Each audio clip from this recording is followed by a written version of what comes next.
Hello，你们有没有在减肥的时候特别想吃一些食物？我今天要跟你们分享一个特别适合减肥吃的卤菜，然后学会了你们也可以在减肥的时候解馋。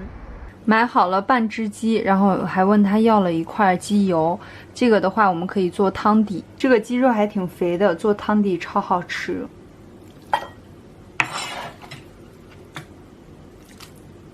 冷水里加入剁好的鸡块。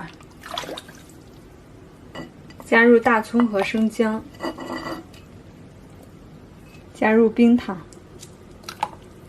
加点料酒，这些是需要用到的大料。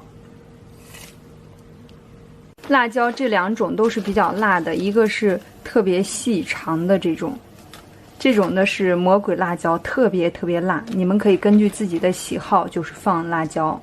辣椒可以现在就加进去，加一小个。炖了1个小时左右了，加入盐，盐要稍微多一些，少许的鸡精，肉和这些调料都可以捞出来吃了。这个鸡肉特别嫩。准备的卤菜：金针菇、这种豆腐皮、木耳，还有海带、土豆、莲藕、鱼豆腐、油豆腐皮。这些食材是我试验过，卤出来超好吃的。这个汤可以尝一下，盐味要稍微重一点的那种。加入这种红油，如果减肥的话就可以不用加红油了。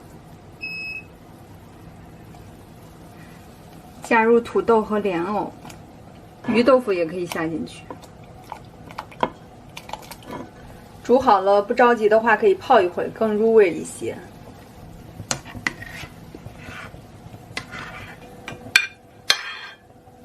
豆腐皮也可以煮一下。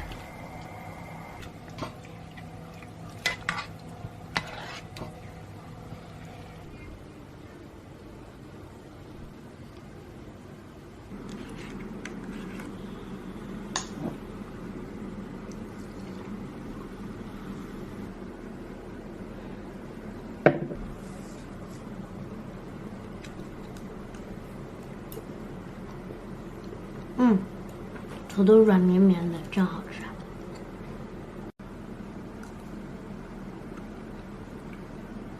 鱼豆腐，我最爱吃的。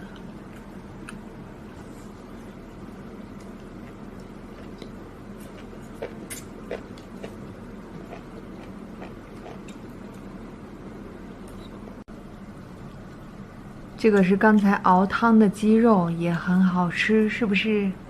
是。Yes。Yes。